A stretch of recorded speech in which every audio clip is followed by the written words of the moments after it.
दिख रहे हैं? हाँ ठीक है। हाँ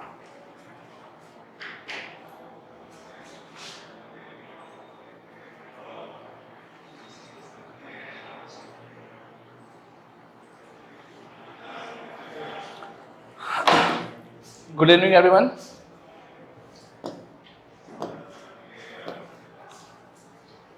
आलिम, Good evening, sir. Good evening, good evening. Is I am audible to all? Yes, sir. Okay ठीक है, लेट्स बिगिन। कहाँ तक पहुंच गए थे हम लोग लास्ट क्लास में?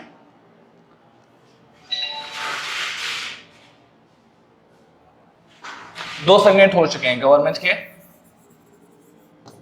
गवर्नमेंट के दो सेगमेंट हम लोग देख चुके हैं, legislature and judiciary.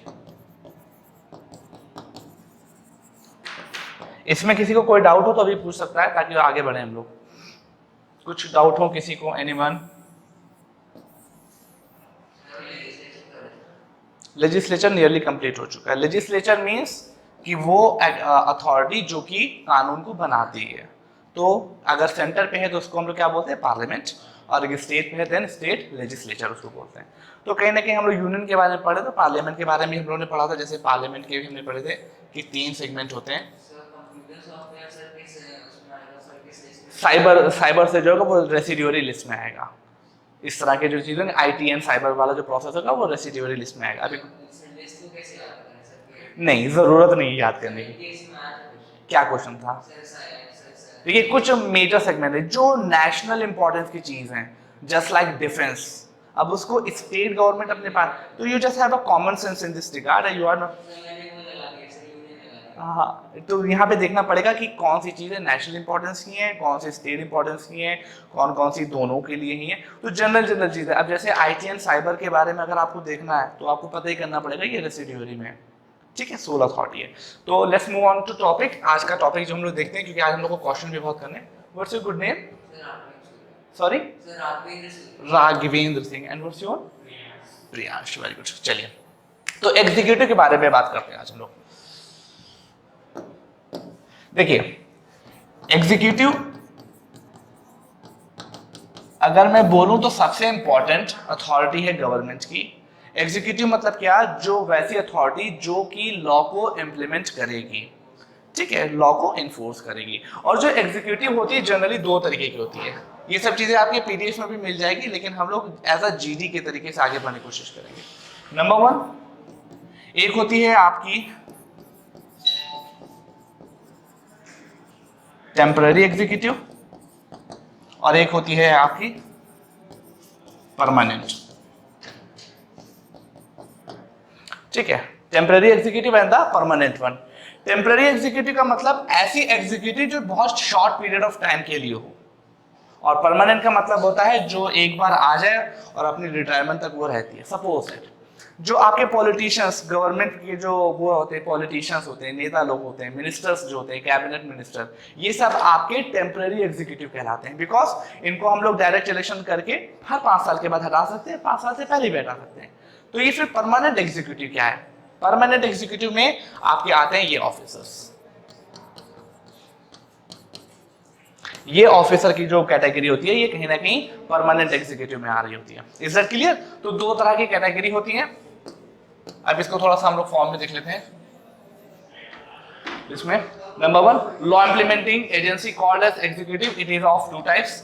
Number 1 temporary executive and number 2 is permanent executive. Yes,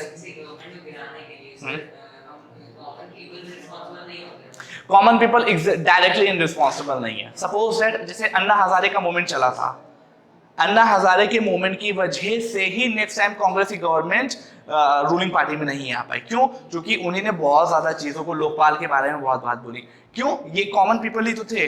indirect way में कॉमन पीपल ही रहती है, लेकिन अगर डायरेक्टली हमको हटाना है तो कॉमन पीपल है जिनको चुन के भेजा है, जो आपके रिप्रेजेंटेटिव है, वो वहां पे जाएंगे, फिर वो नो कॉन्फिडेंस मोशन पास करेंगे, देन ही गवर्नमेंट गिर सकती है। Is that clear? Next one, तो टेम्पररी एग्जीक्यूटिव होती है एंड द परमानेंट एग्जीक्यूटिव होती है। At centre union executive is called union executive, और स्टेट वाली एग्जीक्यूटिव हम लोग स्टेट एग्जीक्यूटिव करते हैं। कोई बहुत रॉकेट साइंस नहीं, बेसिक सी चीज है।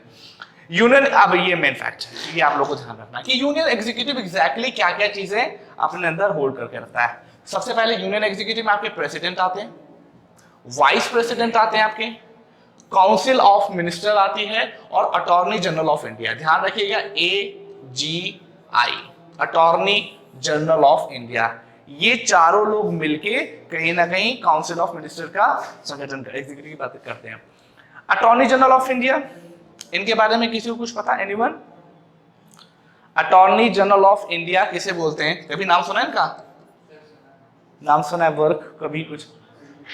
अटॉर्नी जनरल ऑफ इंडिया, जैसे सपोज दैट आप किसी कभी कोर्ट में जाएंगे तो कोर्ट में आप नॉर्मली तो नहीं जा सकते, आपको एक वकील की जरूरत पड़ेगी, तो नॉर्मल पर्सन के लिए वकील की जरूरत पड़ती है। इसी तरीके से attorney general of India central government के वकील होते हैं एज अ कैजुअल लैंग्वेज में। तो जो गवर्नमेंट ऑफ इंडिया के जो केसेस होते हैं सुप्रीम कोर्ट या हाई कोर्ट में, उनके ऊपर लीगल फाइल करने के लिए एक वकील होते हैं, और ये कॉन्स्टिट्यूशनल बॉडी है, इसको हम लोग अटॉर्नी जनरल ऑफ इंडिया बोलते हैं। ठीक है, ये आपके होते हैं जो इनके साथ ये प्रेसिडेंट, वाइस प्रेसिडेंट और काउंसिल, हाँ एग्जैक्टली, सेंट्रल एग्जीक्यूटिव का ये पार्ट हो रहा है। नहीं, ये परमानेंट एग्जीक्यूटिव पार्ट नहीं हो। देखिए यहाँ पे क्या है, अब ये जो अटॉर्नी जनरल ऑफ इंडिया का मोड ऑफ अपॉइंटमेंट कैसा है, इसको प्रेसिडेंट साहब अपॉइंट करते हैं। जब नई गवर्नमेंट बनती है तो नए अटॉर्नी जनरल जनरली अपने आप बना दिए जाते हैं, और वो जब तक गवर्नमेंट रहती है, जब तक जैसे बीजेपी की गवर्नमेंट है, तो जो बीजेपी की गवर्नमेंट बनी थी तब अटॉर्नी जनरल ऑफ इंडिया को अपॉइंट किया गया था बाय द प्रेसिडेंट, और जब तक वो गवर्नमेंट रूलिंग में रहती है तब तक वो रहते हैं, और जैसे ही वो रूलिंग से हटती है वो कहीं ना कहीं वो अपने आप इस्तीफा देते हैं। तो ये भी परमानेंट की कैटेगरी में नहीं है। परमानेंट की कैटेगरी में जिनको हटाया ना जा सके 30-35 साल तक, just like IAS, IPS, IRS officers होते हैं। Exact clear? कोई दिक्कत तो नहीं किसी को? आगे बढ़ते हैं, ठीक है। दिस वन, अब इस इमेज को आप लोग देख लिए तो पता चल जाएगा कि एग्जीक्यूटिव प्रेसिडेंट साहब आ रहे हैं, प्राइम मिनिस्टर साहब आ रहे हैं, वाइस प्रेसिडेंट आ रहे हैं, काउंसिल ऑफ मिनिस्टर आ रही है, अटॉर्नी जनरल ऑफ इंडिया आ रहे हैं। ध्यान रखिएगा, इसमें कंफ्यूजन होता है कैग के लेके। अक्सर लोग कैग, और एक पोस्ट होती कैग एंड एक होती attorney general of India. Question अक्सर पूछा जाता है कि क्या काउंसिल ऑफ मिनिस्टर में, क्या सेंट्रल एग्जीक्यूटिव में AGI होते हैं या कैग होते हैं? CAG, sorry, CAG controller and auditor general of India, दोनों की पोस्ट नियरली क्या होती है? इनका मतलब क्या होता है कि जो भी गवर्नमेंट, मतलब पूरे इंडिया में जितनी भी एक्टिविटीज हो रही हो, चाहे वो फाइनेंशियल हो, किसी भी तरह के मैटर हो, उन पर ऑडिट करना, उनको देखना, जांचना, और अगर उसमें कुछ अप्स एंड डाउन है तो उसके ऊपर वो स्टेप भी ले लेते हैं। Just like a scam, coal scam याद है आप लोगों को? नियरली 2 लाख करोड़ रुपीस का स्कैम था, है ना? कोल स्कैम कितना अमाउंट था? 2 लाख करोड़ रुपीस। किसने बताया था? यही कैग ने। तो कैग क्या है, आने वाले क्लासेस में आप लोग देखेंगे। अभी फिलहाल क्या करना है, CAG is not a part of your union executive. Present AGI, ये आपके लिए क्वेश्चन मैंने रखा हुआ है। प्रेजेंट AGI आपको बतानी है, प्रेजेंट कैग आपको बतानी है, और इवन 2 नाम मैंने आप लोग को और बताए थे। हरी, याद होगा कुछ? हरी करके, अब वो बताना है आप लोगों को, किसी ने मुझे भेजा नहीं, वो नाम आपको बताने हैं। ठीक है, next move on to next topic. ठीक है, तो सबसे पहले हमारी यूनियन एग्जीक्यूटिव में क्या थे? प्रेसिडेंट साहब। अब प्रेसिडेंट साहब के बारे में थोड़ा सा बैकग्राउंड देखते हैं, बस एक क्वेश्चन का जवाब दीजिए कि ये जो इंडिया में प्रेसिडेंट की पोस्ट है, ये क्या अमेरिकन प्रेसिडेंट के बराबर है या कम है? और कोई? कम है। ऐसा क्यों? ऐसा क्यों, कुछ बता सकते हैं? जो legal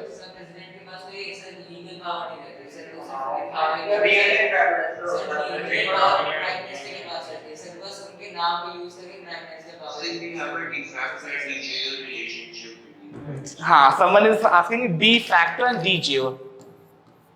What is de facto? De facto is nothing, it is a Latin word, Latin or French word, whatever. De facto का मतलब होता है रियल, और de jure का मतलब होता है नॉमिनल। जो हमारी गवर्नमेंट है ना, उसके जो हेड है वो एग्जैक्ट में कौन है? प्राइम मिनिस्टर साहब हैं। तो हम बोलेंगे कि prime minister is a de facto head, और प्रेसिडेंट हमारे कौन है? डी जियोर हेड। इसी तरीके एग्जीक्यूटिव के हेड भी वही होते हैं, गवर्नमेंट के भी होते हैं। तो डी जियोर और डी फैक्टो का कॉन्सेप्ट एक वर्ड है, अक्सर पूछ लिया जाता है, तो ध्यान रखना इस चीज में। और इसके अलावा क्या है, अब डोनाल्ड ट्रंप साहब हैं, वो कुछ ज्यादा पावरफुल है।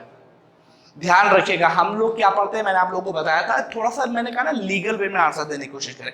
हम लोगों ने पढ़ी थी एक चीज, पार्लियामेंट्री फॉर्म ऑफ गवर्नमेंट पढ़ा था, याद है? और एक इसके साथ में हमने और चीज पढ़ी थी, प्रेसिडेंशियल, है ना? हम लोग पार्लियामेंट्री फॉर्म ऑफ गवर्नमेंट को पढ़ते हैं, और पार्लियामेंट्री फॉर्म ऑफ गवर्नमेंट में हमने बताया था ना कि एग्जीक्यूटिव लेजिस्लेचर के प्रति रिस्पॉन्सिबल होता है। और लेजिस्लेचर को मैंने क्या बताया था कि जो लेजिस्लेचर होता है, जैसे कि पार्लियामेंट हमारी है, वो 3 हिस्सों में बटी हुई है, Lok Sabha, Rajya Sabha and president. Then president is an essential part of legislature, but ये अमेरिका में फॉलो नहीं होता, वहां पर सेपरेशन ऑफ पावर बहुत हार्डली हम लोग यूज करते हैं, स्ट्रिक्टली यूज करते हैं। तो वहां पर सिर्फ लोअर हाउस और अपर हाउस ही होता है, प्रेसिडेंट एकदम अलग होते हैं, तो पूरी अथॉरिटी है। ये भी एक बहुत बड़ा रीजन है कि वहां के प्रेसिडेंट बहुत ज्यादा पावरफुल है।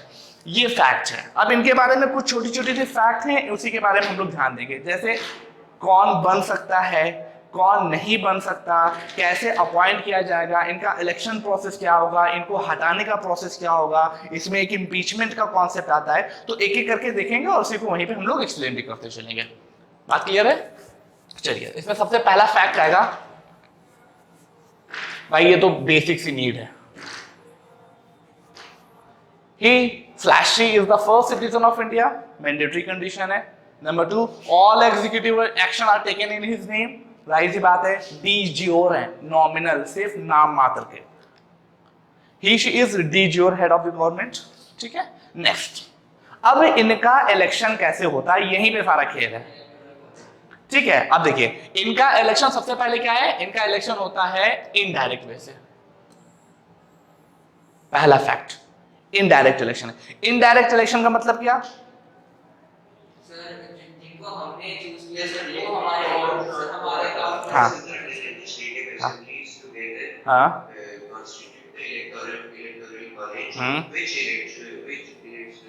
हाँ, ठीक है। मतलब ये है कि डायरेक्ट इलेक्शन क्या होता है, जहां पर हम और आप पार्टिसिपेट करें। इनडायरेक्ट इलेक्शन वो होता है जहां पर हमने किसी को रिप्रेजेंट करके भेजा और वो आपकी जगह पर वोटिंग कर रहा है। तो इस तरीके से जो प्रेसिडेंट साहब का इलेक्शन होता है उसमें इनडायरेक्ट इलेक्शन होता है। अब इस इनडायरेक्ट इलेक्शन में पार्टिसिपेट कौन करेंगे, तो इसको करने के लिए एक इलेक्टोरल कॉलेज बनाया जाता है। अब इस इलेक्टोरल कॉलेज में कौन कौन आता है? पार्लियामेंट के, मतलब कि लोकसभा एंड राज्यसभा के दोनों इलेक्टेड मेंबर, ध्यान रखिएगा नॉमिनेटेड मेंबर की बात नहीं कर रहा हूं, elected member of Lok Sabha and Rajya Sabha. इसी के साथ साथ हर एक स्टेट की लेजिस्लेटिव असेंबली के इलेक्टेड मेंबर, नॉमिनेटेड मेंबर नहीं, और किसी भी स्टेट की लेजिस्लेटिव काउंसिल के मेंबर उसमें इंक्लूड नॉमिनेटेड होते हैं, एग्जैक्टली होते हैं। जैसे एंग्लो इंडियंस, जैसे लोकसभा में 2 होते थे, यहाँ पर 1 होते थे, अब हट गए, वो डजंट मैटर, लेकिन होते थे नॉमिनेटेड। तो लोकसभा एंड राज्यसभा के इलेक्टेड मेंबर, नॉट नॉमिनेटेड। इसी तरीके से हर एक स्टेट लेजिस्लेटिव असेंबली के इलेक्टेड मेंबर, लेजिस्लेटिव काउंसिल के मेंबर को इसमें इन्वॉल्व नहीं किया था।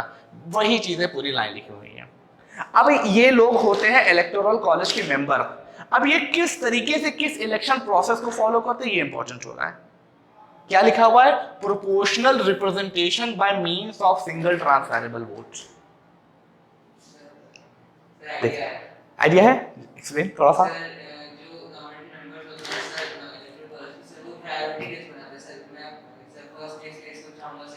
Exactly, very good. हाँ, देखिए यहाँ पे बहुत अच्छा है, बेसिक सा होता है। जो हम लोग ने आपको पढ़ा होगा FPTP पढ़ा था, याद है कुछ? डायरेक्ट इलेक्शन में, डायरेक्ट इलेक्शन हम लोग कैसे, डायरेक्ट इलेक्शन में हम लोग FPTP पढ़ते हैं, फर्स्ट पास्ट द पोस्ट। एक रेस लगी हुई है, जो उसमें सबसे पहले जो सबसे नंबर 1 पे आ जाएगा वो जीत जाता है, उसको क्या बोलते हैं? First past the post. But in direct election में हम लोग क्या करते हैं? This one, proportional representation. इसका मैटर क्या होता है कि नंबर ऑफ कैंडिडेट होंगे और इलेक्टोरल कॉलेज हर एक, उनको स्लिप दी जाएगी, एक ऐसे स्लिप दी जाएगी और बोला जाएगा कि भाई ऐसा देखिए कि पर्टिकुलर 5 कैंडिडेट खड़े हो रहे, A, B, C, D, E, और हो सकता है जितने भी पर्सन हो सबकी प्रायोरिटी अलग अलग हो, कोई किसी को चुनना चाहता हो, कोई किसी को चुनना चाहता हो। तो सपोज इसी तरीके से 100 पर्चीज हैं, 100 कैंडिडेट है जो इलेक्टोरल कॉलेज में पार्टिसिपेट कर रहे हैं। किसी ने कहा कि मेरे भाई नंबर 1 प्रायोरिटी ए है, किसी ने कहा कि मेरे डी वाले प्रायोरिटी है। इसी तरीके से हर पर्सन अपनी प्रायोरिटी डिफाइन करता है। तो सपोज मान लीजिए कि बोला गया कि ए को नंबर 1 प्रायोरिटी देने वाले 20 लोग थे, बी को नंबर 1 प्रायोरिटी देने वाले 22 लोग थे, सी को नंबर 1 प्रायोरिटी देने वाले 10 लोग थे, और डी को नंबर 1 प्रायोरिटी देने वाले 23 लोग थे, और जो ई को प्रायोरिटी देने वाले कितने बचे? 25। 100 हो गए, प्रायोरिटी दी। अब इसमें क्या होता है, एक कोटा डिफाइन किया जाता है। कोटा का मतलब क्या होता है कि टोटल स्ट्रेंथ जितनी होती है, वैल्यू ऑफ वोट होती है उसका 2। तो सपोज दैट 100 लोग थे तो मान ली 50 का कोटा है, 50 + 1 माना जाता है। तो अगर इसमें से कोई भी पर्सन 51 वोट जो पा जाएगा वो विन कर जाएगा, 41। अब इसमें बताइए कौन पर्सन पहली प्रायोरिटी में, फर्स्ट रीडिंग में कौन 51 पाया? कोई नहीं। तो अब क्या होता है, इसके बाद देखा जाता है इसमें जो सबसे लास्ट वाला होता है, लास्ट वाले को एलिमिनेट कर देंगे। तो इसमें सबसे लास्ट वाला कौन सा है? C1। सी को एलिमिनेट करेंगे और उसके जो 10 वोट हैं उसको फिर अकॉर्डिंगली बांट दिया जाएगा। किसी ने सी को नंबर 1 प्रायोरिटी 10 लोगों ने, इसके बाद नंबर 2 प्रायोरिटी किसको दी थी? तो नंबर 2 प्रायोरिटी जिसको जिसको दी होगी वो वोट इसमें ऐड होते चले जाते हैं। हो सकता है उसके बाद कोई जीत जाए, फिर कोई नहीं कोटा क्रॉस करेगा, फिर उसके बाद जो सबसे लास्ट वाला होगा फिर वो निकल जाएगा। ये प्रोसेस तब तक कर लिया जाता है जब तक कि ये कोटा कंप्लीट ना हो जाए। ये एक प्रोसेस है, ये इंटरनल इंफॉर्मेशन है, आप लोग के लिए इंपॉर्टेंट नहीं, बस ये समझने के लिए चीज थी। तो डायरेक्ट इलेक्शन में क्या प्रोसेस होता है? फर्स्ट पास द पोस्ट होता है जिसमें हम लोग डायरेक्टली इलेक्ट करते हैं। जो पर्सन सबसे सारे लोगों में से सबसे ज्यादा जो वोट पा जाएगा वो जीत जाता है। इनडायरेक्ट इलेक्शन प्रोपोर्शनल रिप्रेजेंटेशन से होता है। इसके अंतर्गत क्या होता है कि आपको एक लिस्ट दी जाएगी जिसमें आपको प्रायोरिटी डिफाइन करनी पड़ेगी। तो प्रायोरिटी डिफाइन करने के बाद ये प्रोसेस को फॉलो किया जाता है, एक कोटे को क्रॉस करना पड़ता है। जो पर्सन सबसे पहले कोटे को क्रॉस करता है वो इलेक्ट कर लिया जाता है। जो भी पर्सन होता है, 2 ही कैंडिडेट होते तो ज्यादा प्रॉब्लम नहीं होती। तो इलेक्शन का प्रोसेस आपको क्लियर है? सॉरी, गवर्नमेंट उसका प्रेसिडेंट अलग चल रहे होते हैं, गवर्नमेंट अलग चल रही होती है। प्रेसिडेंट का इलेक्शन एकदम सेपरेट होता है, ये कोई फिक्स टर्म नहीं है। जैसे प्रेसिडेंट साहब रामनाथ कोविंद जी हैं, आपको याद होगा Pranab Mukherjee is a congressman, और कांग्रेसमैन में रहते हुए प्रेसिडेंट साहब बन गए, और बीजेपी के काफी टाइम तक उन्होंने रूल किया। तो कोई फिक्स टाइम नहीं है कि कितने दिन के बाद होगा, बट ये है कि अगर एक बार प्रेसिडेंट बन के सीट उनकी खाली हो तो विद इन 6 मंथ उसको फिल करना पड़ता है नेक्स्ट प्रेसिडेंट बनने के लिए, ठीक है। और अगर नहीं नेक्स्ट विद इन 6 मंथ, ठीक है। और अगर नहीं सपोज किसी वजह से नहीं हो पा रही है, उनकी सीट वैकेंट हो गई है, तो वहां पर प्रेसिडेंट साहब, वाइस प्रेसिडेंट साहब एज अ प्रेसिडेंट की तरह काम करने लगते हैं, ठीक है। कोई डाउट किसी को? इलेक्शन का प्रोसेस किसी को कोई डाउट है? आगे बढ़ते हैं नेक्स्ट, ठीक है। अब इनकी क्वालिफिकेशन क्या है भाई? अगर एक पर्सन को प्रेसिडेंट साहब बनना है तो उनकी क्वालिफिकेशन अगेन बहुत बेसिक थी, citizen of India, basic age इनकी 35 होनी चाहिए, must be qualified for election, Lok Sabha के मेंबर में वो इलेक्शन के पार्टिसिपेट हो जाने चाहिए। नेक्स्ट, कोई ऑफिस ऑफ प्रॉफिट को होल्ड ना करते हो, बेसिक सा ये सब आप लोग जानते हैं। नेक्स्ट, अब प्रेसिडेंट के बारे में कुछ खास बात, ओथ, इनको ओथ एंड अफर्मेशन कौन दिलवाता है? अब प्रेसिडेंट साहब बन गए chief justice of India, basic fact है, ये आप लोगों को ध्यान में रखना है। टेन्योर इनका जनरली 5 साल होता है, चीफ जस्टिस ऑफ, हाँ तो बाय डिफॉल्ट हो गया होगा कुछ, सुप्रीम कोर्ट। इसमें भी एक प्रेसिडेंस फॉलो किया जाता है कि chief justice of supreme court होंगे, फिर उसके बाद अगर वो ना हो तो फिर कोई प्रोसेस होगा, तो वो सब चीजें रहेंगी। इनका टेन्योर जनरली 5 साल का होता है। क्या ये टेन्योर फिक्स होता है? मतलब ये 5 साल तक अपनी पोस्ट पे रहेंगे? ज्यादा भी हो सकता है। इनको हटाने का प्रोसेस क्या हो सकता है? इम्पीचमेंट। इम्पीचमेंट कब होगा? नहीं, सपोज अब ऐसे तो कहीं नहीं कि कोई वजह तो होगी, मैं पढ़ा रहा हूँ मुझे एकदम से हटा दिया जाए तो उसके पीछे कोई वजह होगी। हाँ, सिंगल कंडीशन है, violation of constitution is a single cause on which any president can be impeached.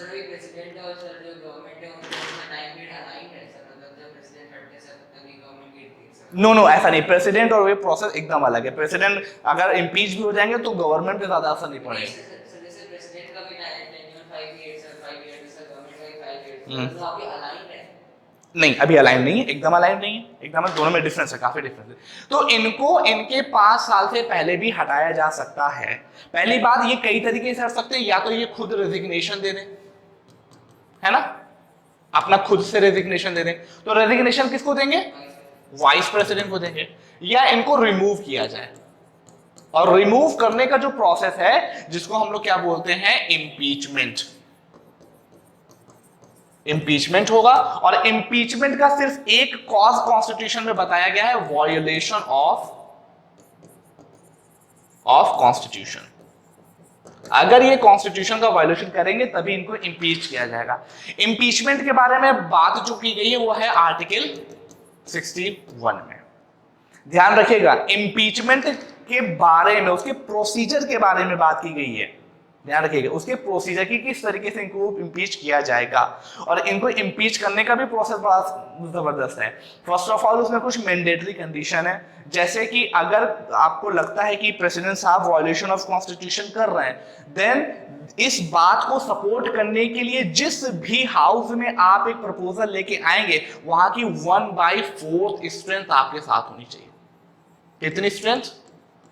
1/4 strength होनी चाहिए ऑफ दैट हाउस। किसी में भी आ सकता है, लोकसभा राज्यसभा दोनों में आ सकता है। पहली कंडीशन तो ये, और आपको 14 प्रायर डेज बताना पड़ेगा कि भैया हम आपको इम्पीच करने जा रहे हैं, इसके बारे में प्रेसिडेंट साहब को इन्वॉल्व बताना पड़ेगा। ठीक है, तो ये कुछ बेसिक सी चीज होती है। अब जब ये प्रोसेस हो गया तो क्या कंडीशन होती है, जिस भी हाउस में ये जाएगा वहां की कितनी मेजॉरिटी लगती है? 2/3 total strength. Total strength of the house. अब ध्यान रखिएगा, ये 3 फैक्ट है इंपॉर्टेंट जिसको आप लोगों को ध्यान रखना है। 1/4 स्ट्रेंथ इसका सपोर्ट करनी चाहिए।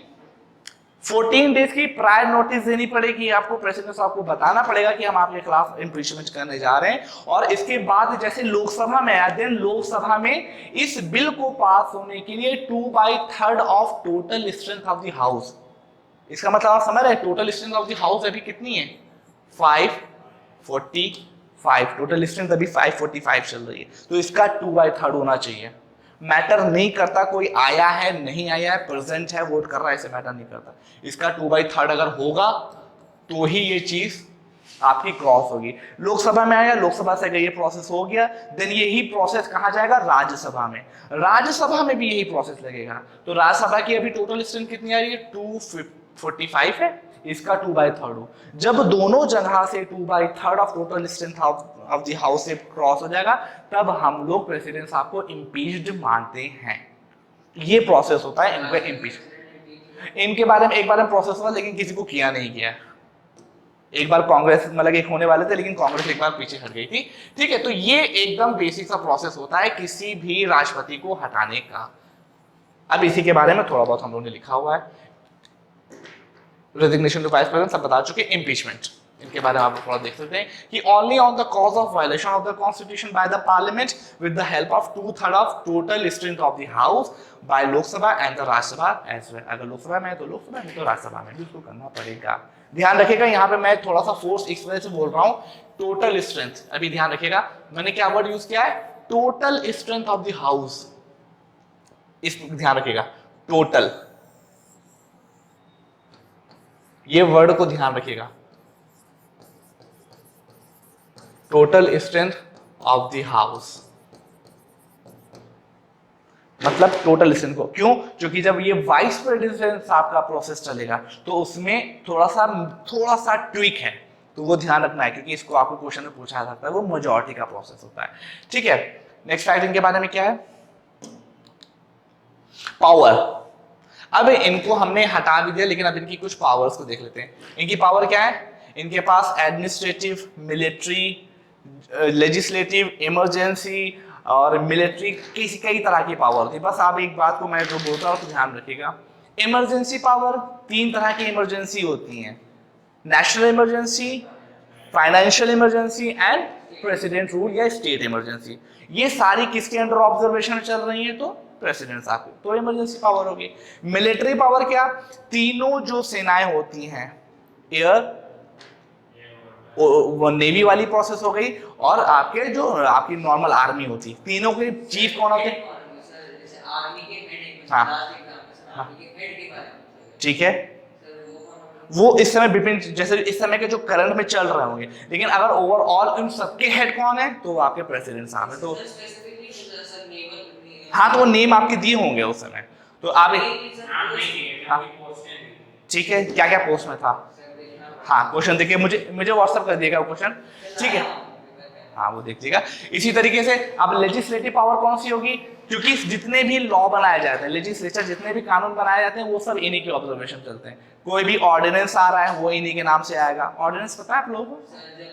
ना चल रही सेशन ना चलो तो ऑर्डिनेंस आएगा, कोई लॉ बनाया जाएगा, मतलब जितने भी कानूनी काम होते हैं वो सब इन्हीं के नाम से होते हैं। इमरजेंसी, तो ये सब चीजें प्रोसेस में। डिप्लोमेटिक पावर होती है कि इंडिया का कौन सा डिप्लोमेट किसी दूसरे देश में रहेगा, कोई बाहर का डिप्लोमेट यहाँ पर आकर किस तरीके से रहेगा, तो ये जो पावर होती है ये डिप्लोमेटिक पावर होती है। एग्जीक्यूटिव पावर इसी तरीके से होती है कि सारे लॉ जो होंगे, डिमोनेटाइजेशन फला जो भी लॉ होते हैं एग्जीक्यूटिव से, वो सब कुछ इन्हीं के अंडर ऑब्जर्वेशन में होते हैं। तो ये सारी पावर कहीं ना कहीं नॉमिनली, डी ज्योरली कहीं ना कहीं प्रेसिडेंट साहब के अंडर हैंड में होती है। ठीक है, अब इसके बाद थोड़ा सा आगे देखते हैं, बिकॉज आज हम लोग क्वेश्चन देखने वो आपका मैं भी देखता हूँ उसके बारे में। ठीक है,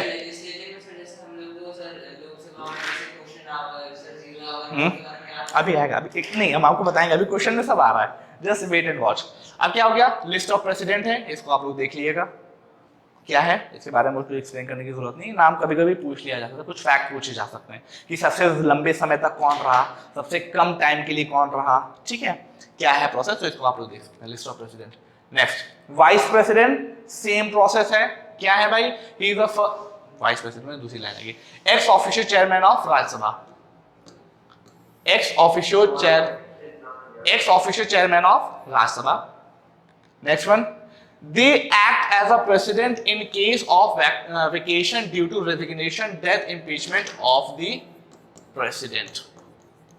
प्रेसिडेंट, बस मुझे लगता है वाइस प्रेसिडेंट का काम बस दो है, राज्यसभा को हेड करना, और दूसरा काम है जब प्रेसिडेंट साहब के साथ कोई इशू हो, बीमार पड़ जाए, छुट्टी पे चले जाए, ईश्वर न करे डेथ हो जाए, तो उनकी जगह पे ये जाके पोस्ट पे बस बैठ जाएंगे।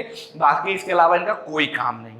ये तो मुझे लगता है डी ज्योर भी नहीं है, डी ज्योर की भी सबसे लेस वाले फॉर्म है। इनका बस इतना ही सा काम है। क्या प्रोसेस है इनका, इलेक्शन, अगेन वही प्रोसेस है, इनडायरेक्ट इलेक्शन होता है, प्रोपोर्शनल रिप्रेजेंटेशन से होता है। बस इनका जो इलेक्टोरल कॉलेज है वो थोड़ा सा डिफरेंट है। इलेक्टोरल कॉलेज जो इनका है उसमें लोकसभा और राज्यसभा के इलेक्टेड प्लस नॉमिनेटेड दोनों मेंबर आते हैं, इलेक्टेड और नॉमिनेटेड दोनों मेंबर आते हैं, कोई इन्वॉल्वमेंट नहीं है, स्टेट लेजिस्लेचर का कोई इन्वॉल्वमेंट नहीं है। क्लियर, आगे बढ़ते हैं, बस वही चीज लिखी हुई है, सिर्फ लोकसभा एंड राज्यसभा के इलेक्टेड एंड नॉमिनेटेड मेंबर दोनों आते हैं। Next one, qualification, again citizen of India, age limit 35, must be qualified election. वहां पे लोकसभा था, यहाँ पे राज्यसभा का प्रोसेस है, और कोई ऑफिस ऑफ प्रॉफिट होल्ड नहीं करना चाहिए। बहुत बेसिक से फैक्ट है। किसका क्या क्या कम अगेन, हाँ नहीं, ये ऑर्डर ऑफ प्रेसिडेंस इसको बोलते हैं, ये इसमें आ रहे हैं, वो प्रेसिडेंट के बाद वाइस प्रेसिडेंट साहब आते हैं। ऑर्डर ऑफ प्रेसिडेंस इसकी पूरी लिस्ट होती है, number of president, then vice president, then फलाना, ऐसे पूरी लिस्ट होती है। वो है, वो अभी आपके सिलेबस का पार्ट नहीं। ठीक है, वाइस प्रेसिडेंट के बारे में कुछ और फैक्ट। ओथ इनको कौन दिलाएगा, प्रेसिडेंट साहब दिलाएंगे। प्रेसिडेंट साहब को कौन दिला रहा था, chief justice of supreme court. Tenure again 5 years का होता है, री इलेक्शन इनका हो सकता है, एकदम कह नहीं सकते, जरूरी नहीं है, जरूरी नहीं है। ठीक है, एलिजिबल फॉर री इलेक्शन हामिद अंसारी साहब 2 बार रह चुके थे। ठीक है, रेजिग्नेशन एंड रिमूवल, रेजिग्नेशन, अपना रेजिग्नेशन किसको देंगे, प्रेसिडेंट साहब को देंगे। अब इनका रिमूवल क्या प्रोसेस होगा, अब देखिए इनके रिमूवल के लिए कोई स्पेसिफिक प्रोसीजर नहीं दिया गया है कि वायलेशन ऑफ कॉन्स्टिट्यूशन पे होगा। जब कभी भी वहां के राज्यसभा के लोगों को लगेगा कि भाई वाइस प्रेसिडेंट साहब कुछ अनएथिकल वर्क कर रहे हैं, तो इनको रिमूव करने के लिए क्या होगा, राज्यसभा में एक रेजोल्यूशन को पास किया जाएगा। रेजोल्यूशन को पास किया, रेजोल्यूशन मतलब बिल के तरीके से उसको पास किया जाएगा, और वो क्या होगा यहाँ पे देखिएगा, वो जो बिल है वो majority of the all the then member of the council of state and agreed by the house of people. ध्यान रखिएगा। अब यहाँ पे फैक्ट है, जो इम्पीचमेंट था प्रेसिडेंट साहब का, उसमें क्या कहा गया था, 2/3 ऑफ टोटल स्ट्रेंथ, ये था ना। अब यहां पे जो ये बात हो रही है, यहां पर ये जो लाइन है all the then member, all the then member का मतलब होता है यहां पर टोटल स्ट्रेंथ जितनी भी हो, सपोज 545 है, और इस समय जब उनका वाइस प्रेसिडेंट साहब का रिमूवल का प्रोसेस चल रहा हो, इस समय कितनी सीट इसमें वैकेंट है। सपोज मान लीजिए कि उस टाइम पे 5 सीट वैकेंट है, तो 5 सीट को निकाल दो, तो 540 ऑल द देन मेंबर का मतलब ये होता है। मतलब सर इम्पीचमेंट में सर 550 का 2/3 होगा, 545 का 2/3 था इम्पीचमेंट ऑफ प्रेसिडेंट में। टोटल स्ट्रेंथ कितनी है, 545 थी। ऑल द देन मेंबर जो ये लिखा हुआ, उसका मतलब क्या है कि टोटल स्ट्रेंथ में से वैकेंट सीट को आप निकाल दो, जितने बचे उसका। ऐसा प्रोसेस है, लीगल इश्यूज है। अभी इसके बाद ये मेजॉरिटी आपको मैं बता दूंगा, majority, simple majority, special majority में आपके 3 केसेस आते हैं, बहुत प्रोसेस है ना। उसके बाद एब्सोल्यूट मेजॉरिटी, उसके बाद इफेक्टिव मेजॉरिटी, जो ये बात कर रहा हूं इसी को हम लोग इफेक्टिव मेजॉरिटी भी बोलते हैं, लेकिन इसको थोड़ा कैजुअल वे में बोला था। यहाँ पे बस हमें क्या समझना है कि जो मेजॉरिटी होगी all the then member of the constitution, तो इतने मेंबर हैं, अब इनकी मेजॉरिटी हम निकालेंगे, उनकी जितनी मेजॉरिटी निकल आएगी, फिर उसके बाद राज्यसभा से पास होने के बाद ये कहाँ जाएगा, लोकसभा में। ध्यान दिए, इनका प्रोसीजर, प्रेसिडेंट साहब का इंपीचमेंट लोकसभा राज्यसभा दोनों जगह आ सकता था, लेकिन इनका जो रिमूवल का प्रोसेस सिर्फ राज्यसभा में होगा, और राज्यसभा से लोकसभा में जाने के लिए सिर्फ उनके लिए ये वाला प्रोसेस नहीं, वो सिंपल मेजॉरिटी से तो सिर्फ पास कर देंगे। बात क्लियर, आगे बढ़ा जाए, देखते हैं next one. Process can not be initiate in Lok Sabha. Okay, next, list of vice president, वही है एकदम है, एक्सक्लूसिव पावर और राज्यसभा। वेरी गुड, ये इनकी लिस्ट है, देख लीजिएगा भाई कौन है, आप लोग इसके बारे में देख लीजिएगा, कुछ फैक्ट अपने हिसाब से आप लोग देख सकते हैं, रह चुके हैं। फैक्ट है, पूछा जा सकता है कि कौन से ऐसे वाइस, ऐसे और भी होंगे, कोई सर्च करिएगा थोड़ा सा, ठीक है। Now most important and this one, council of minister. Again council of minister, जैसे मैं आपको बता चुका हूं, काउंसिल ऑफ मिनिस्टर क्या है कि गवर्नमेंट, जैसे बीजेपी अभी कितनी सीट है लोकसभा में, 545 है, इसमें से नियरली 350 प्लस सीट बीजेपी के पास है, सबको पता है ना, पूर्ण मेजॉरिटी से। तो क्या ये जितने 350 प्लस मेंबर है, क्या सब इंपॉर्टेंट है? नो, इसमें से कुछ बहुत मोस्ट इंपॉर्टेंट का एक ग्रुप बनाया गया, उसी को हम लोगों ने क्या बोला, काउंसिल ऑफ मिनिस्टर। और काउंसिल ऑफ मिनिस्टर का ग्रुप कितना बड़ा होगा, ये हमको सुप्रीम कोर्ट ने बताया कि जितनी total strength of the house है उसका मात्र 15%, टोटल स्ट्रेंथ का 15% सिर्फ काउंसिल ऑफ मिनिस्टर होगी, मैक्सिमम। पूछा गया कितने मेंबर होंगे। असल में होता क्या था, कुछ टाइम पहले जब देश आजाद हुआ तो क्या होता था कि जो जैसे प्राइम मिनिस्टर साहब कोई भी बने तो उन्होंने कहा कि उनके जितने जानने वाले, अरे तुम भी काउंसिल ऑफ मिनिस्टर में, अरे तुम भी काउंसिल ऑफ मिनिस्टर, तो जो मिनिस्टर की लाइन थी वो बहुत लंबी हो गई। तो जब मिनिस्टर ज्यादा लंबी लाइन हो गई तो उनके पर्क्स एंड प्रिविलेजेस ज्यादा, तो सरकार पर मॉनेटरी बजट प्रेशर ज्यादा। तो इस चीज को थोड़ा सा रोकने के लिए क्या किया गया, कहा गया कि total strength of the house का 15% मैक्सिमम काउंसिल ऑफ मिनिस्टर रहेगी। तो इसमें कम से कम 50, 60, 70 ऐसे नॉर्मल वेरिएट किया करते हैं, काउंसिल ऑफ मिनिस्टर बन गई। काउंसिल ऑफ मिनिस्टर के बारे में कहां पे बात दी गई है उसके बारे में भी हम लोग देख लेंगे, ये चीजें फैक्ट है। आर्टिकल 74, ध्यान से देखिएगा, article 74 talks about the status of council of minister, and 75 बताता है कि उनका अपॉइंटमेंट कैसे होगा, उनका टेन्योर कैसा है, उनको ओथ कौन दिलाएगा, एक्सेट्रा एक्सेट्रा। हाँ, वो कैबिनेट हो जाते हैं, अब इसके बाद वही आएगी, ठीक है। तो article 74 is dealing with the status of council of minister. इसका मतलब क्या हो रहा है, status of council of minister, बस एक लाइन है, सॉरी नहीं, अलाउंसेस नहीं, नॉर्मल सी लाइन है कि there will be a council of minister which is headed by prime minister, it is called as the status of council of minister. और इनके बारे में इनका टेन्योर, अपॉइंटमेंट, ओथ क्या है, ये सब आर्टिकल 75 में दिया गया है for the union council of minister. और सेम चीजें आर्टिकल 163 एंड 164 ये कहां पे दी गई है आपकी, स्टेट काउंसिल ऑफ मिनिस्टर के लिए दी गई है। तो 74 and 75 is for union council of minister, 163 and 164 is for state council of minister. Next one, अब काउंसिल ऑफ मिनिस्टर जैसे मैंने बताया कि नियरली टोटल स्ट्रेंथ का 15% मैक्सिमम होती है, तो इस हिसाब से नियरली 60 टू 70 मेंबर बनते हैं। This is your council of minister. इसमें मैक्सिमम 15% लोग होंगे, तो जनरली 60 या 70 बनते हैं, 60/70 बनते हैं। अब ये 60 या 70 भी मोस्ट इंपॉर्टेंट नहीं होते, इनको हमने कैटेगराइज किया है। कैटेगराइज में सबसे नंबर 1 कैटेगरी क्या आती है, कैबिनेट मिनिस्टर क्या आती है, उसके बाद मिनिस्टर ऑफ स्टेट आते हैं, उसके बाद डिप्टी मिनिस्टर आते हैं, और कुछ कुछ सिचुएशन में पार्लियामेंट्री सेक्रेटरी भी आते हैं। ये थोड़ा सा वो वाला टॉपिक, इसको मैं भी बताऊंगा। इनमें काउंसिल ऑफ 60-70 लोगों में जो सबसे मोस्ट इंपॉर्टेंट, मतलब कि जिनके बिना प्राइम मिनिस्टर साहब भी कोई काम नहीं करते हैं, उनको हम लोग बोलते हैं कैबिनेट मिनिस्टर। और इनके पास, सबके पास एक पोर्टफोलियो होता है, just like defence ministry, finance ministry, home ministry. तो ये जो पोर्टफोलियो होते हैं ना, फॉरेन मिनिस्ट्री है ना, आईटी एंड ब्रॉडकास्टिंग मिनिस्ट्री, इनको हम लोग क्या बोलते हैं, कैबिनेट मिनिस्टर, बड़े हाई लेवल के होते हैं। अब क्या हुआ, कैबिनेट मिनिस्टर साहब को हेल्प करने के लिए क्या किया गया, जैसे सपोज है कैबिनेट मिनिस्टर में एक पोस्ट हमने ले ली फाइनेंस मिनिस्टर की। अब फाइनेंस मिनिस्टर अकेले तो फाइनेंस मिनिस्टर को नहीं संभाल सकते, तो उनकी मदद करने के लिए भी तो कोई चाहिए होगा। तो उनकी मदद करने के लिए 2 तरह के लोग होते हैं, जिसको हम लोग बोलते हैं मिनिस्टर ऑफ स्टेट।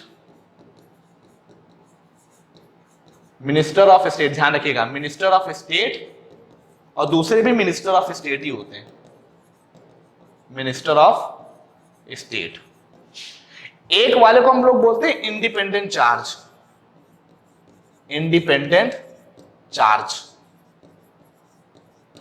और एक वाले नॉर्मल मिनिस्टर ऑफ स्टेट होते हैं।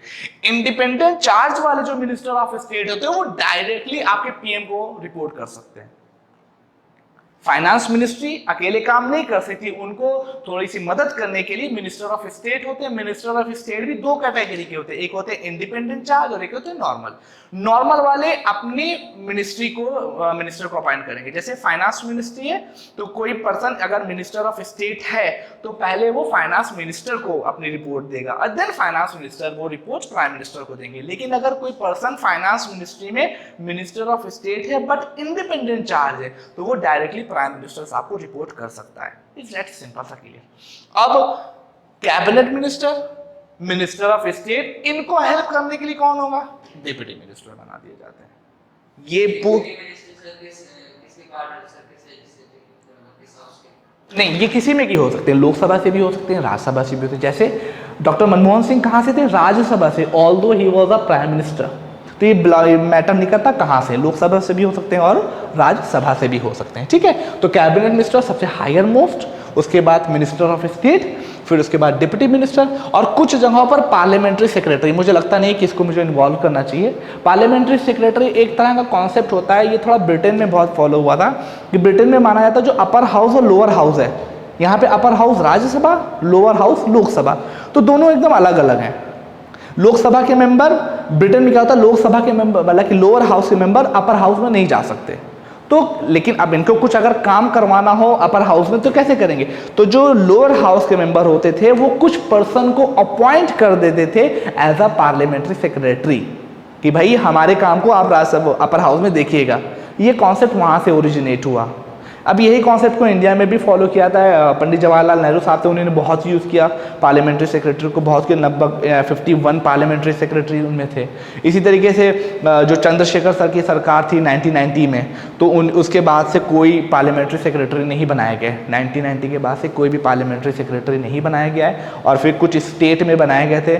एक जो स्टेट था आपका दिल्ली में पार्लियामेंट्री सेक्रेटरी की पोस्ट दी गई, लेकिन वो बड़ी कंट्रोवर्शियल हुई थी ऑफिस ऑफ प्रॉफिट को लेके। तो एक अलग डिबेट है, इसके ऊपर हम लोग अभी नहीं जानते। हम लोग का मेन फोकस क्या है, council of minister. Council of minister में सबसे higher rank cabinet, then minister of state, then deputy minister. Parliamentary secretary के बारे में मैंने आपको थोड़ा सा ग्लिम्स दे दिया। देखिए पूरी,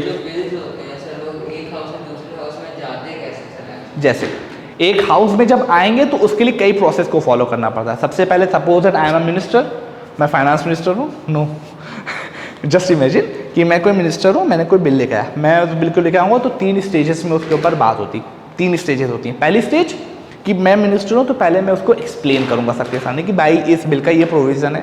दूसरी स्टेज में उसके ऊपर डिबेट होती है, ये अच्छा प्रोविज़न है, ये अच्छा प्रोविज़न नहीं है, ये खराब प्रोविज़न है, ये हटाया जाना चाहिए, ये होना चाहिए, वो होना चाहिए। दूसरी स्टेज होगी। तीसरी स्टेज में उस पर वोटिंग होती है।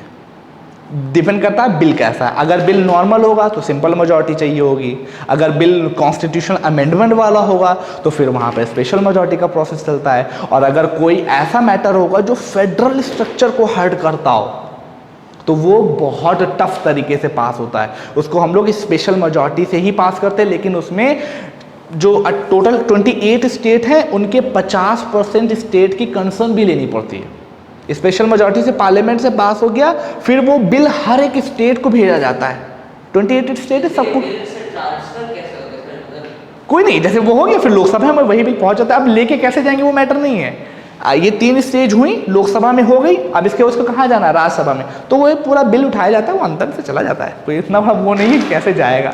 अभी जैसे आप लोग यहाँ से अपने घर जाएंगे तो कोई बहुत बड़ा, हाँ अब देखिए ये क्वेश्चन अच्छा है। देखिए मैं बता रहा हूँ जो वोटिंग होती है, वोटिंग डिपेंड करता है बिल कैसा है। अगर कोई बिल ऐसा है जो किसी फेडरल फीचर के स्ट्रक्चर को हिला रहा है, उसको हर्ट कर रहा है, तो वो बिल को पास करने के लिए बहुत टफ मेजॉरिटी की जरूरत पड़ती है। वो मेजॉरिटी क्या होती है मैं लिखे दे रहा हूँ ताकि आप लोग को थोड़ा सा आसानी हो। वो मेजॉरिटी क्या होती है, वहाँ पे 2 प्रोसेस यूज होते हैं, बहुत इंपॉर्टेंट है, पूछ लिया तो बता देता हूँ। अगर कोई फेडरल फीचर को हर्ट करने वाला मैटर है, फेडरल फीचर, ठीक है, तो इस तरह के अगर किसी चीज को अमेंड करना हो तो वहां पे 2 मेजॉरिटी लगेंगी, स्पेशल मेजॉरिटी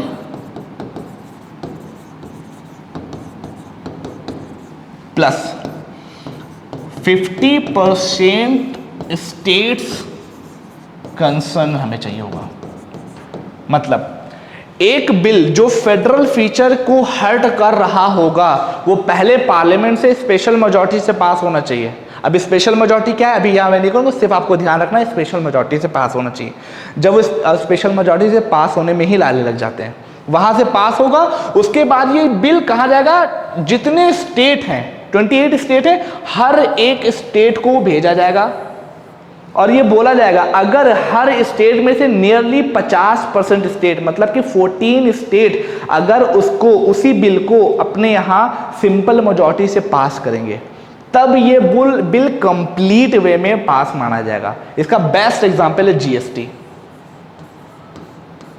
अब ये फेडरल फीचर को कैसे हल करता है?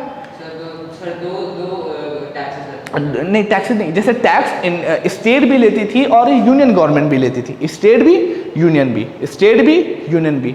फेडरल का कॉन्सेप्ट आया, फेडरल का मतलब क्या होता है जब पावर सेंटर और स्टेट में डिवाइड हो। तो फेडरल फीचर क्या था, स्टेट भी टैक्स लेती थी और यूनियन भी टैक्स लेती थी। जीएसटी क्या है, जीएसटी ने कहा सब खत्म, अब एक टैक्स।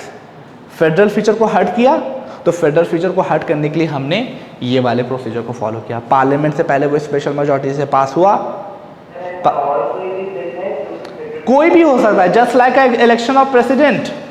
प्रेसिडेंट के इलेक्शन क्या होता है, प्रेसिडेंट के इलेक्शन में पार्लियामेंट के लोग भाग लेते हैं, साथ ही साथ स्टेट लेजिस्लेचर के भी तो लोग भाग लेते हैं। तो अगर इसको हमको चेंज करना होगा then we have to use this type of majority. Special majority के अंदर भी 2 कंडीशन है।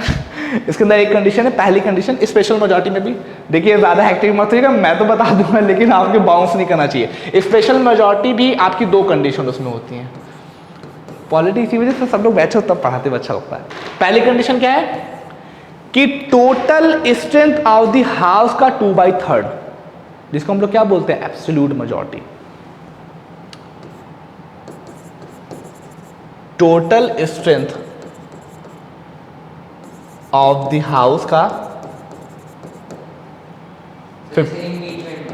50% +1। बहुत कंफ्यूजिंग है, ध्यान रखिएगा। इम्पीचमेंट में क्या है 2/3, यहाँ पे मैं क्या बोला टोटल स्ट्रेंथ का 50% +1, इसको हम लोग बोलते हैं एब्सोल्यूट मेजॉरिटी।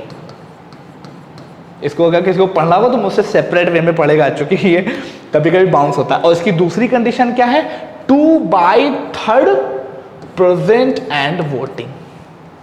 और दोनों कंडीशन साइमल्टेनियसली फॉलो करनी चाहिए। अब ज़्यादा इसके अंदर डेप्थ में नहीं जाएंगे, मैंने सिर्फ आपको कंक्लूजन दे दिया है। Okay, got it my point? Let's move on to next topic. हाँ हाँ, अब देखिए डुअल सिटीजनशिप अगर हमको लानी पड़ेगी तो क्या होगा? अब हमें स्टेट को भी डेफिनेटली अमेजिंग क्या करना पड़ेगा? अब हम लोग यूनिटरी को हर्ट कर रहे हैं, फेडरल को हर्ट करके यूनिटरी नहीं बना रहे, यूनिटरी को हर्ट करके फेडरल बना रहे हैं। तो क्या हुआ है? फेडरल को हर्ट करने वाले फीचर के होंगे, ना कि अगर हम किसी चीज़ को इन्वॉल्व करें। हम यूनिटरी को हर्ट कर रहे हैं, उसके बाद फेडरल में कन्वर्ट करें, तो इसके बारे में ऐसा प्रोसीजर नहीं दिया गया है। ठीक है, point to be noted. Next क्या फैक्ट है? प्राइम मिनिस्टर, देखिए अब काउंसिल ऑफ मिनिस्टर होगी, तो काउंसिल ऑफ मिनिस्टर में प्राइम मिनिस्टर साहब सबसे इंपॉर्टेंट है, सबसे इंपॉर्टेंट है। प्राइम मिनिस्टर साहब ही हर मिनिस्टर को अपॉइंट करवाते हैं, ठीक है, कि भाई ये मिनिस्टर बनेंगे, ये मिनिस्टर बनेंगे, ये मिनिस्टर बनेंगे। और ये बात किसको बोलते हैं? प्रेसिडेंट साहब को, और प्रेसिडेंट साहब उसको अपॉइंट कर देते हैं। वही सब कुछ फैक्ट बातें लिखी हुई है, उसको देख लेते हैं। Constitution lays down that the PM shall be appointed by the president and the other ministers shall be appointed by the president on the advice of prime minister. president sir कुछ advice कर सकते हैं sir कोई? No, directly no, क्योंकि 75 article यही बोल रहा है, ठीक है, डायरेक्टली नहीं। अभी यहाँ पे एक कॉन्सेप्ट होता है, एक कॉन्सेप्ट अभी शायद क्वेश्चन में आएगा तब मैं आपको बताऊंगा। हंग असेंबली का कॉन्सेप्ट होता है, जहां पर चुनाव हो और किसी को कोई मेजॉरिटी ना मिले, देन व्हाट विल हैपन? तब वहां पर प्रेसिडेंट साहब अपने हैं डेड लॉक किसी बिल पे होता है, एक कंडीशन बोल सकते हैं, बट उसको एक स्पेसिफिक नाम दिया गया hung assembly. Hung assembly when no party get majority in Lok Sabha election, this situation is called hung assembly. तब वहाँ पे प्रेसिडेंट साहब अपने डिस्क्रिशनरी यूज़ करते हैं, तब वहाँ पे लगता है वो रियल में एग्जीक्यूटिव के कुछ हेडवेड है। बहरहाल ठीक है, next point, prime minister is basically amongst the member of majority party, सबको पता है। Prime minister is the head of the government where is the president as the head of the state, सबको पता है। Prime minister has power to dismiss the ministers, किसी minister ने कोई problem की तो प्राइम मिनिस्टर साहब के पास पावर है कि वो उसको डिसमिस कर सकते। वो नहीं, वो वहाँ उस वहाँ की पोस्ट से उनको, देखिए यहाँ पे कोई कंडीशन है। एक विप का कॉन्सेप्ट जानते हैं? तो विप पढ़ा है? विप ये वर्ड पढ़ा है? नहीं पढ़ा? विप को जनरल अगर कैजुअल वे में बोलेंगे चाबुक, जानते हैं चाबुक?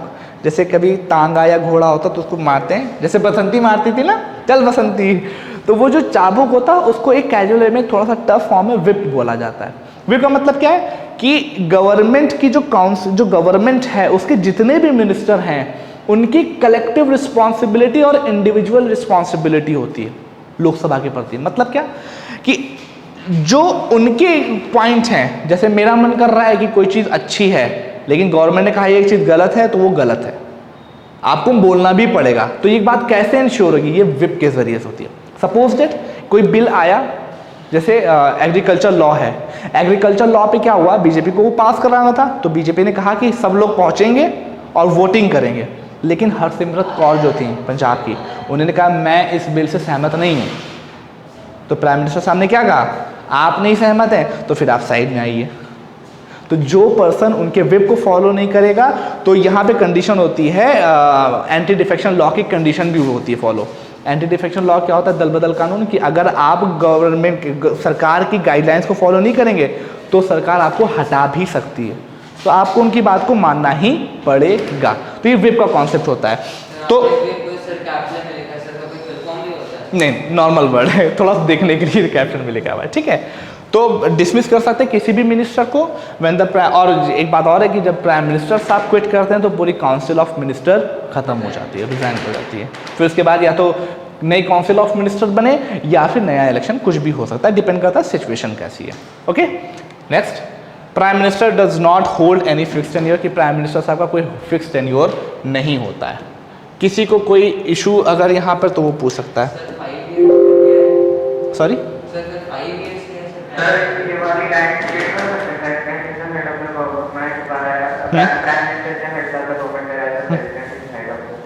हाँ ठीक है, हेड ऑफ द स्टेट का मतलब अगर आपसे कोई पूछे कि इंडिया में ये फैक्ट लाइन बोली जाती है कि हेड ऑफ द स्टेट कौन होते हैं, तो वो हेड ऑफ द स्टेट का मतलब पूरे भारत के एज अ सामूहिक रूप में कौन हेड होते हैं, वो प्रेसिडेंट साहब होते हैं। लेकिन गवर्नमेंट को मेनली कौन हेड कर रहा होता है, गवर्नमेंट को प्राइम मिनिस्टर साहब बोलते हैं। तो हेड ऑफ द गवर्नमेंट कहीं ना कहीं प्राइम मिनिस्टर साहब होते हैं। बेसिक सी लाइन है वो। तो फिक्स टेन्योर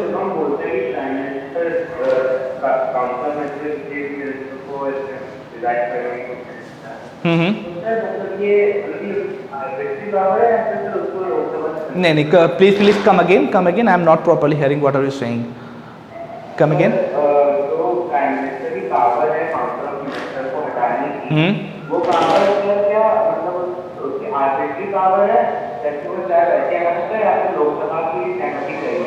देखिए यहाँ पे काउंसिल ऑफ मिनिस्टर में क्या है, गवर्नमेंट के हेड कौन है, प्राइम मिनिस्टर साहब। तो यहाँ पर एक हिसाब से बोले तो ये इनकी आर्बिट्रेरी पावर है। जस्ट लाइक एग्रीकल्चर बिल याद है आप लोगों को, जब हुआ था अभी कितना उस पर इश्यूज हुए, तो उसमें हरसिमरत कौर जीत हुई, उन्होंने उनके अगेंस्ट में बोला। तो प्राइम मिनिस्टर साहब ने कहा कि भैया ऐसा है कि आपने अगेंस्ट में बोला है तो आप चुपके से यहाँ पे आ जाइए। तो इसके लिए उनको लोकसभा की सहमति की जरूरत नहीं पड़ी, because he is the head of the government and he has the sole responsibility and the power to remove any person from their post. Side line हो गया, तो अब वो चाहे तो हटा भी सकते हैं वहां से, ठीक है। अब हटाने का प्रोसेस तो उनको कर सकते, किसी लोकसभा की सहमति या राज्यसभा की सहमति लेने की उनको जरूरत नहीं पड़ेगी। एक हिसाब से बोल सकते हो आर्बिट्रेरी पावर ही है उनकी। ओके, लास्ट लाइन क्या थी उनका, फिक्स। हाँ, prime minister does not hold any fixed tenure, मतलब जनरली उनका जो टेन्योर होता है जनरली 5 साल होता है। इससे पहले भी उनको हटाया जा सकता है, नहीं किसी का होता है, लेकिन उनको पहले हटाया जा सकता है। जैसे फिक्स टेन्योर का मतलब यह है कि उससे पहले भी उनको, अब सपोज कोई पर्सन बना और बीच में उसकी डेथ हो गई, समझ रहे ना, बढ़ाया भी जा सकता है इन केस ऑफ इमरजेंसी, ठीक है। तो फिक्स टेन्योर नहीं, 5 साल जनरली होता है, पहले भी हो सकता है, कभी कभी इन सर्टेन सिचुएशन उसको बढ़ाया भी जा सकता है। वो डिपेंड करता है सिचुएशन कैसी। 3 साल कॉन्सिक्वेंट होता है। जब इमरजेंसी देखेंगे तो नेशनल इमरजेंसी में प्रोसेस होता है, मैडम इंदिरा गांधी के साथ कुछ ऐसा हुआ था, और बहुत मतलब कि बहुत इंटरेस्टिंग है, आपको फिर फील होगा। बहुत सी सिचुएशन है, अभी तो मैं सिर्फ खाली किताबी भाषा बोल रहा हूँ, लेकिन जब आप चीज़ों को देखेंगे तो बहुत सी चीज़ें आप लोग को देखने में मिलेंगी इसमें, ठीक है। तो फिलहाल हाँ चलिए अब जल्दी जल्दी इसको कर लेते हैं। Yes yes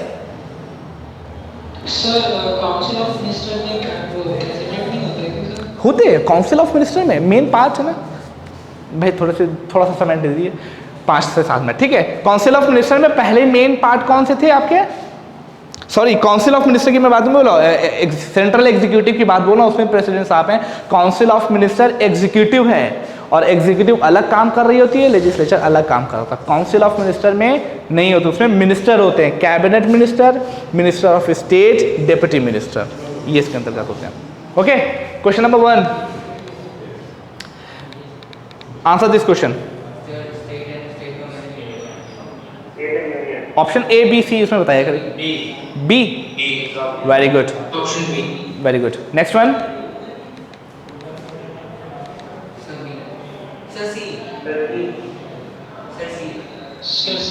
C, why C, why B.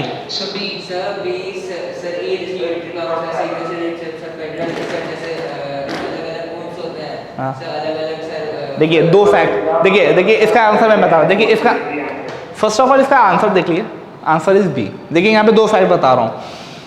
जब कोई पूछे कि फेडरल फीचर कौन सा, यूनिटरी फीचर क्या है, तो 2 एग्जाम्पल है सबके। अगर कोई भी सेगमेंट में 2 वर्ड आ जाए, बाई कैमरलिज्म, ठीक है, डुअल सिटीजनशिप, तो ये फीचर किसका होता है, फेडरल का, ठीक है। 2 चीज आ जाए या जिसके एसेंस में 2 चीज हो, वो फेडरल का फीचर होता है। और जिसके सामने एक आए और उसका एसेंस भी हो, just like all India services, नाम तो है लेकिन उसका एसेंस क्या है, ऑल इंडिया सर्विसेज, कोई एक चीज, या तो डायरेक्टली 1 लिखा हो या सिंगल सिटीजनशिप, या उसका एसेंस 1 हो तो वो यूनिटरी का फीचर होगा, डायरेक्टली 2 लिखा हो या उसमें एसेंस 2 आ रहा हो तो वो फीचर फेडरल का होता है। एक चीज और, जब किसी भी फीचर से स्टेट गवर्नमेंट पावरफुल हो रही हो, तो वो फेडरल का फीचर होता है। और जिस चीज़ से आपकी सेंट्रल गवर्नमेंट पावरफुल हो रही हो तो वो किसका फीचर होता है? यूनिटरी का। जस्ट लाइक इमरजेंसी से पावरफुल कौन हो रहा है? सेंट्रल गवर्नमेंट और यूनियन गवर्नमेंट हो रही है, तो वो किसका होगा? यूनिटरी का फीचर। इसी तरीके से रिटन कॉन्स्टिट्यूशन का मैटर क्या है? रिटन लिखा हुआ है कि स्टेट की इतने चीज़ों पर कानून बना सकता है, तो कोई इसको हटा सकता है? नहीं, स्टेट के पास पावर है, स्टेट पावरफुल हुआ। तो ऐसी चीज़ें सॉरी फेडरल में आ जाएंगी। ऐसी चीज़ जिससे स्टेट गवर्नमेंट पावरफुल हो रही है is a feature of federal government, जिससे सेंट्रल गवर्नमेंट पावरफुल होगी is a feature of unitary government. Okay, next one जल्दी बताइए। Law making body for the union government?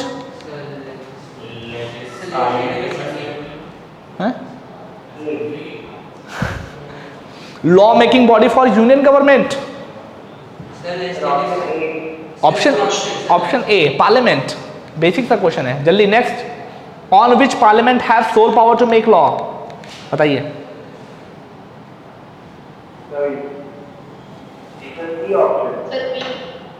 B union and concurrent. मैं पूछा question कायदे से पढ़िए, सोल लिखा हुआ है, सोल पावर। कॉन्करेंट में हाँ, C will be the correct answer. Union and residuary list. Residuary list पे भी आपकी पार्लियामेंट्री कानून बनाती है और यूनियन लिस्ट पे भी कानून, कॉन्करेंट पे तो दोनों लोग बना देते हैं। Next, in which situation Lok Sabha and Rajya Sabha enjoy equal power?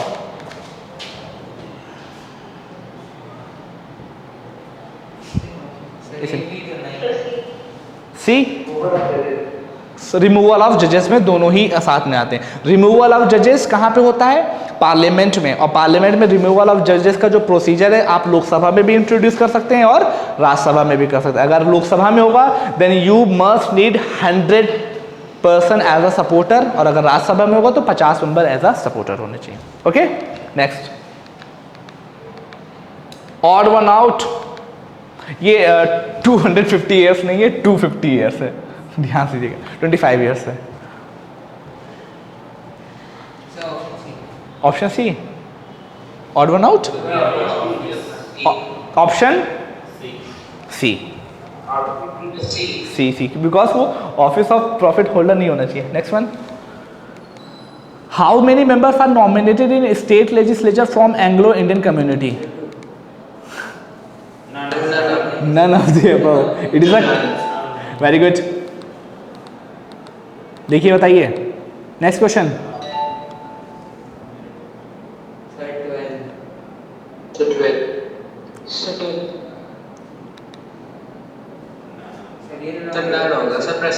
President करता है, इज नॉट गवर्नर।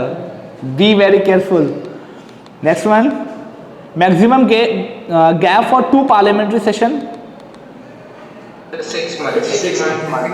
इसमें कुछ चीज़ें आप लोग जानते हैं। एक चीज़ मैं आप लोगों को बता दूं, शायद आप लोग जो पार्लियामेंट्री सेशन का मतलब budget session, winter session and the summer session जो होता है ना, तो जैसे बजट सेशन हो गया,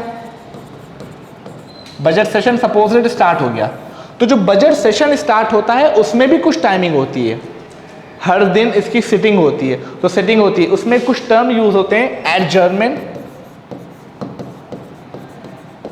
एडजर्नमेंट, शायद आप लोग से पूछ लिया जाए, एडजर्नमेंट, साइन डाई और प्रोरोगेशन, ये 3 वर्ड यूज होते हैं जब आपका सेशन चल रहा होता है। एडजर्नमेंट, साइन डाई और प्रोरोगेशन। एडजर्नमेंट का मतलब क्या होता है कि जैसे सपोज बजट सेशन स्टार्ट हुआ और सिटिंग चल रही है, बहस हो रही है, तो जब स्पीकर साहब कुछ टाइम के लिए कहते बता दें कि भाई अब जो नेक्स्ट सिटिंग होगी 1 दिन बाद होगी, 2 दिन बाद होगी, 3 दिन बाद होगी, जब टाइम डेफिनेट हो, टाइम पता हो, तो अब उसको क्या बोलते हैं? एडजर्नमेंट बोलते हैं। और जब इनडेफिनेट टाइम के लिए एडजर्न की जाती है, रोकी जाती है, तो उसको हम लोग एडजर्नमेंट साइन डाई बोलते हैं। ओके, अब क्या होगा कि suppose that adjournment sine die Lok Sabha speaker ने किया और उसके करने के बाद अब परमानेंटली उसको डिसॉल्व करना है, तो प्रेसिडेंट साहब वहां से एक प्रोरोगेशन लॉ को कर देते हैं। तो ध्यान रखिएगा, एडजर्नमेंट और adjournment sine die Lok Sabha speaker करते हैं और प्रोरोगेशन आपके कौन करते हैं? प्रेसिडेंट साहब करते हैं। इसी तरीके से समन होता है, समन वर्ड होता है, समन कौन करता है? समन भी आपके प्रेसिडेंट भी करते हैं, ठीक है। ये बेसिक से फाइड है, कुछ और चीज़ें। Next one, mandatory condition for the Lok Sabha speaker.